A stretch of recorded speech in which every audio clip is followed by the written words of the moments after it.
Baik, bismillahirrahmanirrahim. Assalamualaikum warahmatullahi wabarakatuh. Selamat sore teman-teman. Berdasarkan dari topik pembahasan ya yang ada pada silabus, hari ini kita akan membahas tentang uji asumsi klasik ya, normalitas. Kita akan coba demokan ya dengan menggunakan SPSS, jadi tolong diperhatikan. Dan seperti biasa saya masih menggunakan data yang saya gunakan pada saat mulai kita demo analisis korelasi ya, masih data yang sama ya.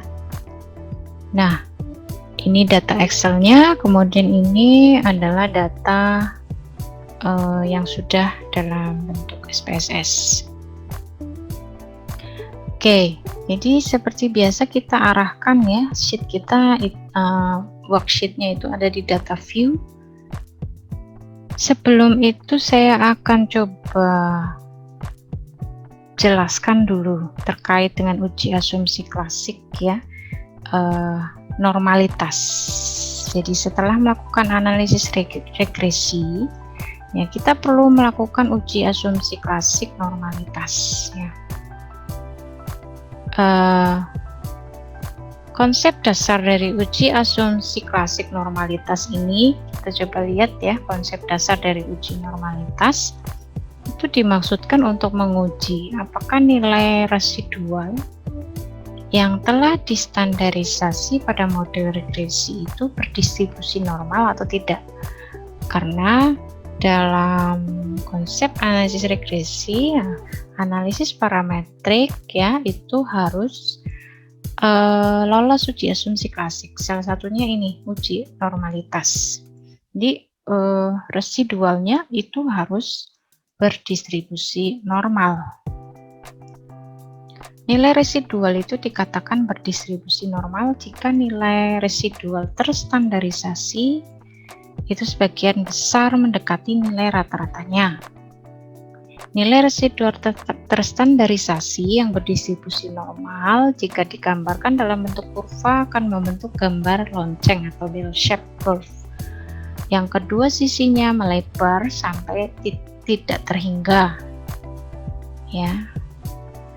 Berdasarkan pengertian uji normalitas tersebut, ya, maka uji normalitas di sini tidak dilakukan per variabel, tapi hanya dilakukan terhadap nilai residual terstandarisasinya atau multivariat. Jadi bukan normalitas data ya, tapi yang kita hitung normalitasnya itu adalah nilai residualnya dari satu model regresi. Jadi model regresinya yang kita uji ya, uji normalitas. Jangan salah ya. Kemudian jika tidak terpenuhi, nah ini pada umumnya apa? Disebabkan karena distribusi data yang dianalisis itu tidak normal karena terdapat nilai ekstrim atau outlier pada data yang dianalisis. Jadi kemungkinan uji normalitas itu tidak lolos ya, tidak lolos uji karena datanya itu mengandung outlier atau nilai ekstrim. Kemudian untuk mendeteksi apakah nilai residual itu terstandarisasi, nilai residual terstandarisasinya itu berdistribusi normal atau tidak, nah itu bisa digunakan dengan dua metode ya, metode analisis grafik dan juga bisa metode statistik.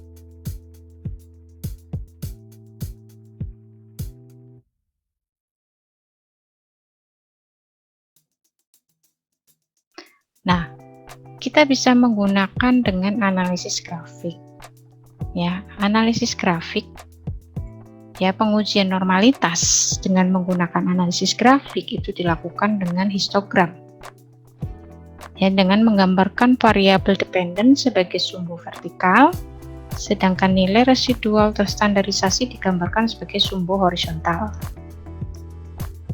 Nah, jika histogram standardized regression residual itu membentuk kurva seperti kurva berbentuk lonceng, maka nilai residual tersebut dinyatakan normal.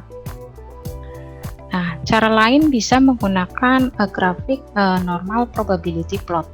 ya, yaitu dengan membandingkan distribusi kumulatif dari data sesungguhnya dengan distribusi kumulatif dari distribusi normal. Nah, jika data normal, maka garis yang menggambarkan data sesungguhnya akan mengikuti atau merapat ke garis diagonal, ya. Jadi bentuknya nanti ini ada dua grafik, ya, histogram standardized regression residual dengan normal probability plot. Nanti kita akan tunjukkan, ya. Untuk melakukan metode grafik, kita bisa buka file ini, ya. Kita bisa lihat di sini. Kita lakukan seperti kita melakukan analisis regresi dulu, ya. Karena inti dari untuk melakukan uji asumsi klasik, ya kita harus melakukan analisis regresi dulu terlebih dahulu, ya. Oke, baik. Kita coba. Yang pertama adalah kita klik analyze, kemudian kita pilih regression, ya, hampir sama dengan seperti kita melakukan analisis regresi. Lalu kita pilih linear, lalu kita pilih customer satisfaction, masukkan ke dependent, service quality kita masukkan ke independent, dan emotional experience kita masukkan ke independent. Lalu kita klik plot, ya. Di dalam plot ini Y-nya kita masukkan adalah dependent, kemudian X-nya kita masukkan set receipt. Lalu standardized residual plotnya kita pilih histogram dan normal probability plot. Kita masukkan dua-duanya, ya, kita akan lihat. Kemudian kita klik continue, abaikan yang lain, lalu kita klik OK. Nah, dari output akan muncul output regresi lagi, ya. Tapi di bawahnya ini nanti akan kelihatan grafik histogram, ya, chart di sini, ya. Grafik histogram dan normal probability plot, ya.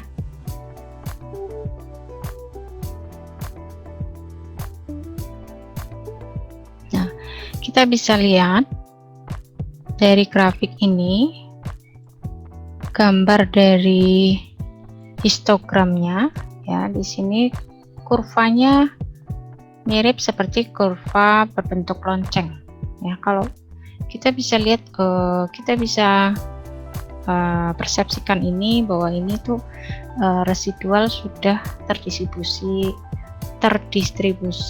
normal, ya. Jadi sudah berdistribusi normal. Dikatakan model regresi kita lolos dari uji asumsi klasik normalitas. Tapi ingat, ada kelemahan dari metode grafik ini, yaitu ada tingkat subjektivitas, ya. Bisa saja peneliti lain mengatakan, oh ini tidak normal, ya, sementara kita mengatakan ini normal. Kemudian sama, ya, ini adalah grafik normal probability plot, ya. Ini kita bisa lihat ini garis diagonalnya. Jadi dari tampilan ini terlihat bahwa titik-titik itu menyebar di sekitar garis diagonal. Ini dikatakan analisis regresinya itu bisa digunakan atau layak digunakan, ya, karena residual berdistribusi normal. Walaupun ini mungkin ada sedikit penyimpangan yang agak jauh, ya, tapi ini makanya tadi kelemahannya adalah tingkat subjektivitas dari si peneliti. Oke, ini untuk metode grafik.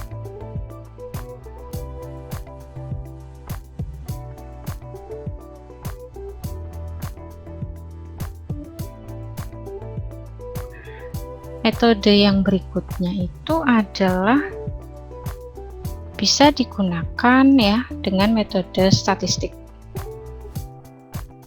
Nah, ini adalah salah satu contoh metode dengan menggunakan metode signifikansi, skewness, dan kurtosis, ya, metode skewness dan kurtosis. Nah, uji normalitas dengan metode signifikansi, skewness, dan kurtosis, ya, ini bisa dilakukan dengan, ya, kita kita bisa melihat ya berdasarkan koefisien keruncingan atau kurtosisnya dan koefisien kemiringan atau skewness. Untuk melakukan standarisasi nilai skewness dan nilai kurtosis ini digunakan rumus set skew dan set curl ya. Nah, ini nanti bisa dilihat pada referensi ya, rumus dari skewness dan set kurtosis. Kemudian ya, nanti nilai dari set skew dan set kurtosis ini kita bandingkan dengan nilai kritis ya. Jika itu kurang dari sama dengan nilai kritis, maka residual terstandarisasi bisa dikatakan itu berdistribusi normal ya. Kemudian jika menggunakan tingkat toleransi alfa 0,01 atau 1%, maka nilai kritisnya kita bisa gunakan plus minus 2,58. Kalau kita menggunakan tingkat alfa 0,05 ya atau 5%, maka nilai kritisnya plus minus 1,96. Jadi tadi dibandingkan ya nilai setnya itu dengan nilai kritis ini.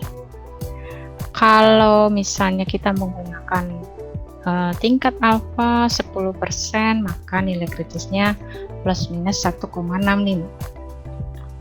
Nah, untuk uji normalitas dengan menggunakan signifikansi skewness dan kurtosis, kita bisa klik analyze ya. Pada data view kita klik analyze, kemudian kita klik regression, sama seperti kita langkah pertama dalam melakukan regresi, analisis regresi. Kemudian kita pilih linear, kita reset dulu ya. Kita masukkan variabel ya, dependennya tadi apa, yaitu customer satisfaction. Kemudian kita masukkan service quality sebagai variabel independent.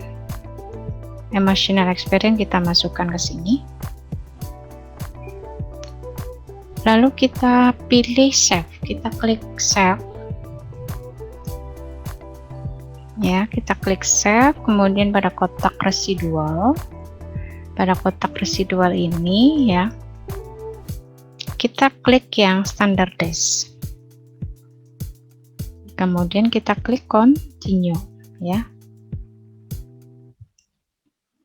Abaikan pilihan yang lain ya, kemudian kita klik OK. Kita tutup dulu ininya. Nah, kita bisa lihat di data view ya, nanti akan muncul variabel baru di sini. Namanya adalah set RE1 ya. Ini disebut sebagai variabel unstandardized residual, standardized residual ya, mohon maaf, variabel standardized residual. Setelah ini ya,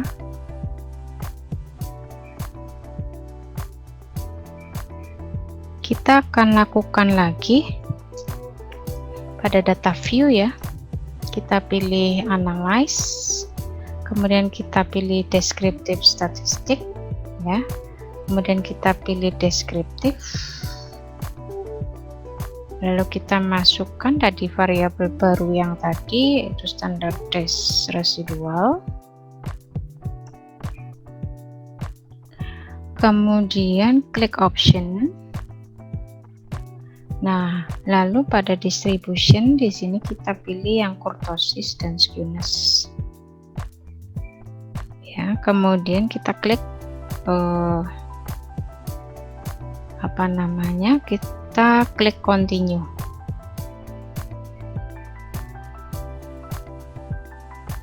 Nah, setelah itu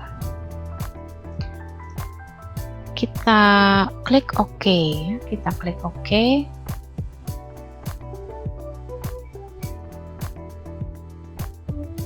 Nah, kita bisa lihat tampilan dari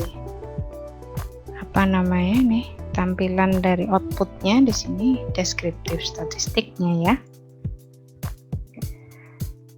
Dalam tabel deskriptif statistik, di sini ada N statistik, ada minimum statistik, ada maksimum, ada mean, ada standard deviation, ada skewness, dan ada kurtosis. Ini yang kita lihat, skewness dan kurtosis. Nah, ini sebetulnya ya harus dihitung lagi, ada langkah selanjutnya dalam melakukan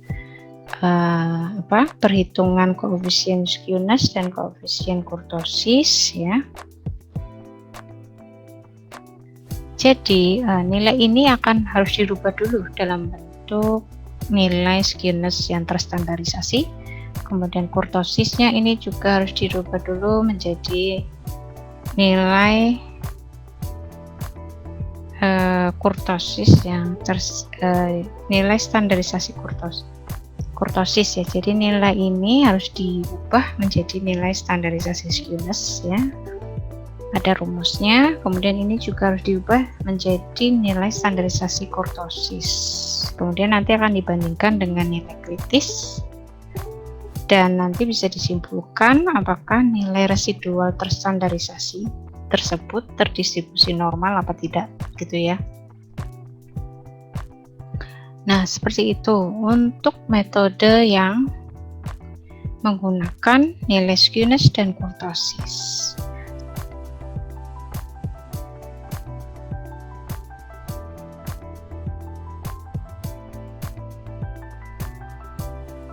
Kemudian berikutnya adalah metode yang lain untuk melakukan uji normalitas itu adalah dengan menggunakan uji Jarque-Bera atau Jarque-Bera test ya.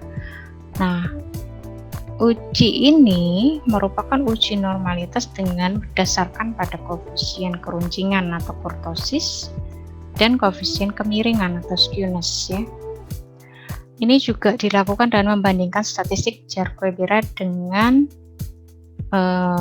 chi-square tabel ya. Ini bentuknya X kuadrat, ini sebenarnya dibacanya adalah chi-square tabel. Jika nilai Jarque-Beranya itu kurang dari sama dengan chi-square tabel, maka nilai residual terstandarisasi dinyatakan berdistribusi normal. Ya, ini kriteria dalam melihat nilai Jarque-Bera apakah residual itu berdistribusi normal apa tidak.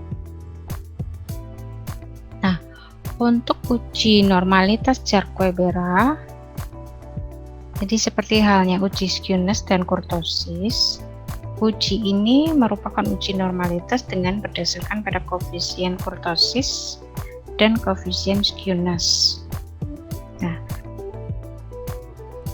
kita bisa juga menggunakan tadi hasil output dari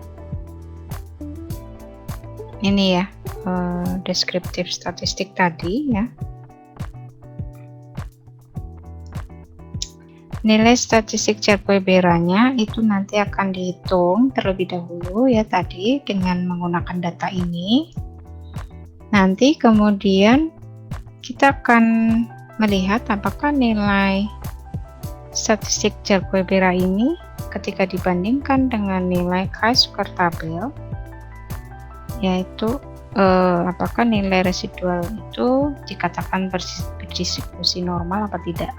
Ya, jadi harus dibandingkan dengan nilai chi-square tabel.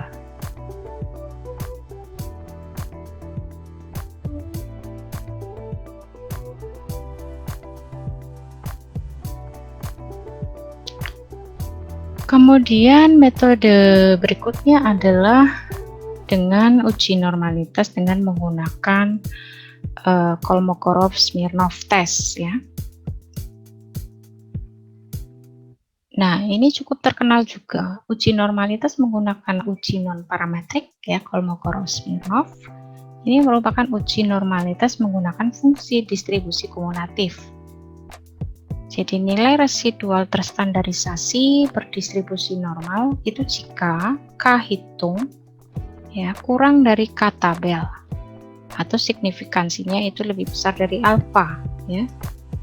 Nah, nanti kita lihat ya. Jadi ini kriteria di dalam melakukan uji normalitas dengan menggunakan Kolmogorov-Smirnov test ya.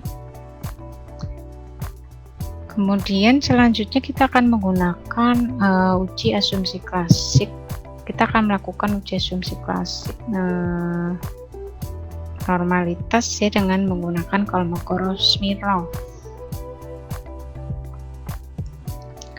Caranya bagaimana? Seperti biasa ya, kita klik analyze, kemudian kita klik regression, lalu kita pilih linear, udah kita reset ya, reset, kita masukkan variabel dependent, kita masukkan variabel independent, lalu kita pilih save, kita klik save ya pada kotak residual, kita pilih yang standardized, lalu kita klik continue, lalu kita klik OK. Nah, kita kembali ke data view. Kita bisa lihat ya di sini sebetulnya kita tadi sudah melakukan langkah yang tadi ya, kita mencari nilai standardized residual, kita ulangi ya sehingga muncul variabel baru lagi namanya ZRE2. Sebetulnya nilainya sama, ini sama-sama variabel standardized residual. Nah, kemudian setelah itu kita lakukan berikutnya adalah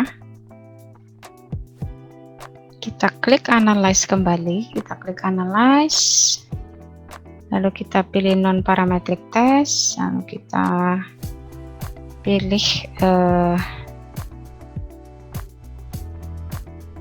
legasi dialog ya, kemudian kita pilih yang one sample KS ya, one sample KS seperti ini. Lalu kita masukkan variabel tadi yang unstandardized ya, kita masukkan variabel yang standardized tadi, sebetulnya sama tadi ya, standardized residual.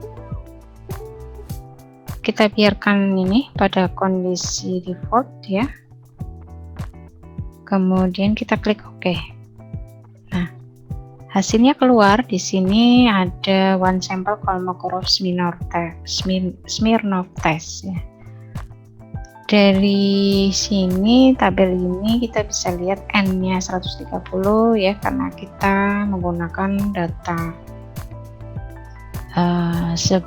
respondennya 130. Kemudian kita lihat di sini tes statistik ya, jadi nilai daripada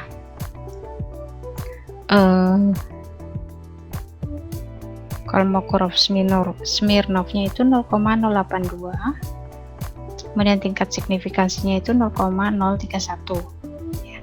0,031 ini ternyata masih lebih kecil ya dari 0,05, sehingga seharusnya yang kita harapkan di sini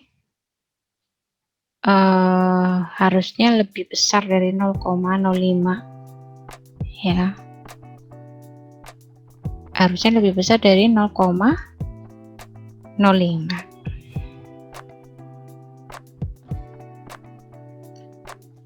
Sehingga ini dikatakan ini belum normal ya. Jadi nilai residual terstandarisasi dinyatakan belum menyebar secara normal. Nah, ini hasil dari Kolmogorov-Smirnov test.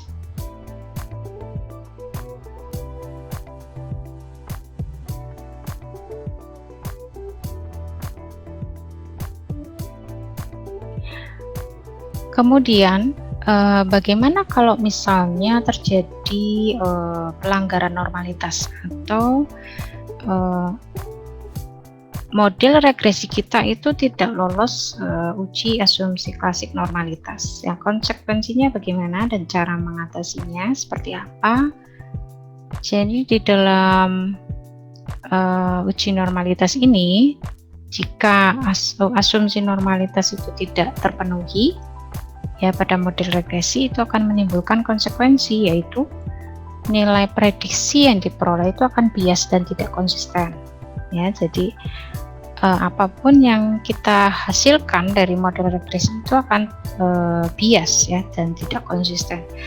Nah, jika asumsi normalitas itu tidak terpenuhi, itu bisa dilakukan beberapa metode treatment ya untuk mengatasi pelanggaran tersebut. Ya, bisa dengan menambah jumlah data, mungkin karena jumlah datanya itu terlalu sedikit ya. Kemudian bisa juga dengan melakukan transformasi data menjadi bentuk logaritma natural atau bentuk logaritma atau bentuk lainnya. Kemudian juga bisa menghilangkan data yang dianggap sebagai penyebab data tidak normal ya tadi. Kita bisa hilangkan data-data yang nilainya ekstrim atau data outlier. Atau dibiarkan saja, tetapi kita harus menggunakan alat analisis lain. Nah, jadi SPSS itu memang tidak bukan satu-satunya alat yang bisa kita gunakan ya. Dalam melakukan analisis dalam penelitian. Jadi ketika model yang kita gunakan itu mungkin tidak bisa lolos uji asumsi klasik normalitas, ya kita bisa menggunakan alat analisis yang lain ya. Itu catatannya.